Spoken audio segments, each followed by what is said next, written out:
ارور دغه پوښتنه کومه چې افغانستان له پاکستان کومه مینه ورکړله د هغې په بدله کې دا کم صورتحال دي او دې وخت کې په باګرام ایربیس کې دا کوم حمله چې وشوه نو څه وینئ؟ بسم الله الرحمن الرحیم.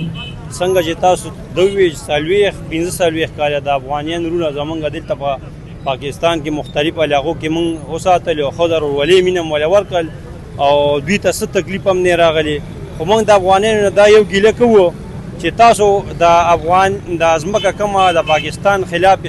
استعمالوي وروره نو دا انډیا والا تاسو ساتلي دي، دې کې چې کوم دی نو تاسو امریکې والا ساتلي په بیګرام باندې چې کومه زمونږ د ډرون حمله وکړه او دا کومه مشینري پکې راښکاره شوه نو دې خو ثابته کړه چې تاسو د انډیا والا دغه یې مرسته کوئ، انډیا والا هم ساتلي او د پاکستان خلاف دا استعمالوي. نو تاسو له دا پکار دي چې پاکستانیانو تاسو سره څونه مینه محبت کړې، تاسو له څونه امداد درکړی دی، باقاعده چې که امریکا ځغلېدلې نو دا دعوا کوي چې دا د پاکستان په تعاون دی نه ځغلولې. تاسو دا نران نه چې لکه مطلب د امریکا یا د نور ملکونو هم د افغانستان نه ځغلولو، اوس تاسو راځئ او په پاکستان تخفی وخی په دنیا وخی نو دا تاسو ډیره ناجیزه کوي، ظلم کوي، پېښولې او دا به تاسو ته ډیره ګرانه ځکه پروت دي چې د پاکستان فوج الحمدلله یو مثالي فوج دی او هغې انډیا ته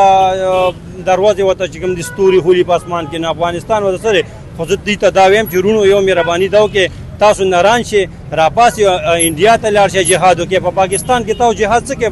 په مسلمانانو باندې تاسو جهاد کوئ، نو دې نه دا ثابتېږي چې وروره تاسو مسلمانان نه یې. دا کم خلک چې روزي په پاکستان کې موږ جهاد کوو نو دا جهاد نه دا چې کوم دی غیر مذهبه خلک راغلي په پاکستان کې راځي په مدرسو په جوماتونو د اف سي د فوج د پولیسو په چونو باندې عملي کوي نو دا ماته مسلمانان نه ښکاري. غواړه چې دوی د سرپرستي پرېږدي افغانستان؟ موږ دا وایو چې دوی دا سرپرستي پرېږدي او دوی چې کوم دی پاکستان سره ملګرتیا وکړي او نن راشي لکه زما خبرې ته غوږ کېږده د اسرائیلو خلاف ته راپاسي، پېښولې د امریکې خلاف ته راپاسي، نو موږ ورسره یو، زموږ وروڼه دي. بل د برطانیې په 4 ملکونو باندې پابندۍ ولګولې کې افغانستان سرپرست دی، خو د دوی د دهشتګردانه بیانیو په وجه باندې نو دې نقصان ته څنګه ګوري؟ دې ته ډېر ښه ګورو، په دې ورته ګورو چې لکه دا څونه ملکونه چې کوم دي نو دا دوی نوټ کوي، دوی ته ګوري دا سوشل میډیا دا میډیا والا دا دوی چې کوم بیانونه جاری کوي نو په دې وجه پې هغوی دغه ولګوي پابندي ولګول چې دوی کې دا لوبه شته دی موجود ده پکې دا لوبه که دا دوی کې نه وه نو چا پې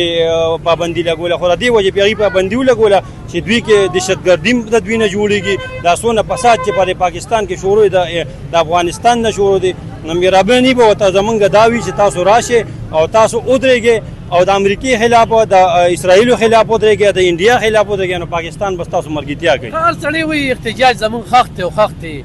نو دا انتشاري احتجاج او صرف په پاکستان کې به انتشاري احتجاجونه کېږي، دا نور ملکونو کې شیعهګان نشته، د ایران غمخوا نشته. احتجاج دار سړي حق دی، قانوني حق دی، خو ورمان احتجاج څنګه چې جمعه اسلامي احتجاج کوي نو هر سړی دی وکړي، که په